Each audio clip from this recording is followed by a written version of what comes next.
3টার দিক থেকে আমাদের এখানে মূলত রোগীগুলা আসা শুরু করে, দুপুরের পর থেকেই যতটুকু আমার মনে পড়ে। 15 তারিখ যখন আসতে শুরু করে তখন দেখা যায় যে এক একজনের সাথে 5-6 জন করে আসতেছে। হঠাৎ ছাত্রলীগের একজন আসছে, বেশিরভাগ তো ছিল বৈষম্য বিরোধী ছাত্র, ওদেরকে পেটাচ্ছিল। তো ছাত্রলীগেরও 1-2 জন যখন আসছিল, এই দুই গ্রুপ মুখোমুখি অপারেশন থিয়েটারের ভিতরে, ইমার্জেন্সির ভিতরে, যে ক্যাজুয়ালিটি যে রুমটা, ইমার্জেন্সি রুম, সেইখানের ভিতরেই দেখা যাচ্ছে যে মারামারি লেগে গেছে।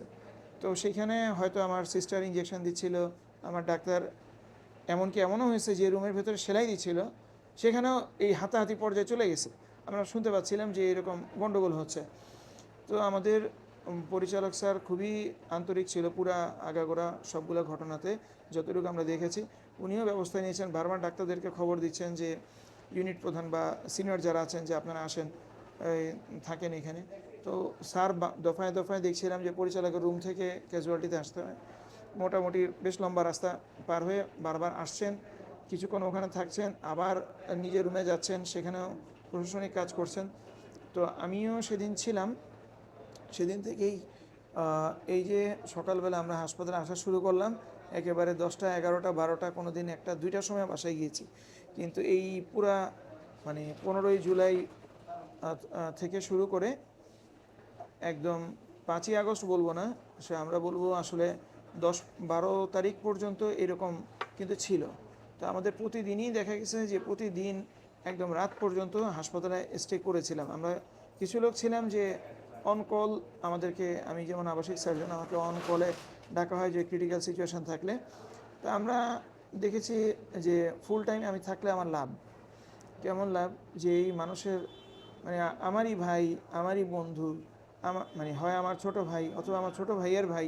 তো এইরকম যে স্টুডেন্টরা, এটা আমার দেশের ছেলেপেলে, এদেরকে যখন আহত অবস্থায় যখন তারা হাসপাতালে আসছিল, তখন আসলে আমরা সুস্থভাবে অন্য কাজে যে যাব, যে প্রাইভেট প্র্যাকটিস বা এগুলো সব কিছু বন্ধ ছিল এই ফুল টাইম। তো একদিন কথায় কথা আমাকে পরিচালক স্যার জানতে যাচ্ছিলেন যে আরেকদিন তুমি দেখি সন্ধ্যা হয়ে গেছে, তুমি যাও না কেন, তোমার চেম্বার টেম্বার নাই? তখন স্যারকে একদিন বললাম, সেটা মনে হয় 19 বা 20 তারিখ হবে জুলাইয়ের। তখন স্যারকে মানে দেখতেছে প্রতিদিনই আমি আছি সন্ধ্যার সময়। তখন আমি স্যারকে বললাম যে স্যার, আমার দেশের বাচ্চারা মার খাচ্ছে, দেশে একটা ন্যাশনাল ক্রাইসিস চলতেছে, এই সময় আমি বসে বসে প্রাইভেট চেম্বারে প্র্যাকটিস করবো? তো কোনো দরকার নেই, প্রাইভেট চেম্বারের রোগী প্রয়োজন হলে যদি এমন হয় যে আমাকে দেখাইতে হয়, ও ঢাকা মেডিকেলে এসে আমরা দেখাক, সন্ধ্যা হোক রাত হোক সমস্যা নেই। কিন্তু যে যে অবস্থা, আমি এখানে থাকলে একটা রোগীকে যদি একটু চোখে মুখে পানিও ছিটিয়ে দিই, যদি ওর পাশে ধরে বলি যে ভাই তোর কিছু হয়নি, তুই উঠে যা, যদি এটাও বলি, যদি তার পাশে থেকে যে কোনো পর্যায়ের চিকিৎসা সেবার সঙ্গে যদি আমি থাকতে পারি, তাহলে তো এটা মানে কি বলবো, এটা নিজেদের জন্য যেমন স্যাটিসফ্যাকশনের, তেমনি হচ্ছে এটা, আপনারা জানেন যে চিকিৎসা পেশা আসলে একটা মানব সেবার সঙ্গে সরাসরি সম্পৃক্ত পেশা, যেখানে চিকিৎসা সেবার সাথে যারা জড়িত তারা আসলে সবাই এই জিনিসগুলো ধারণ করেন, আমি বিশ্বাস করি।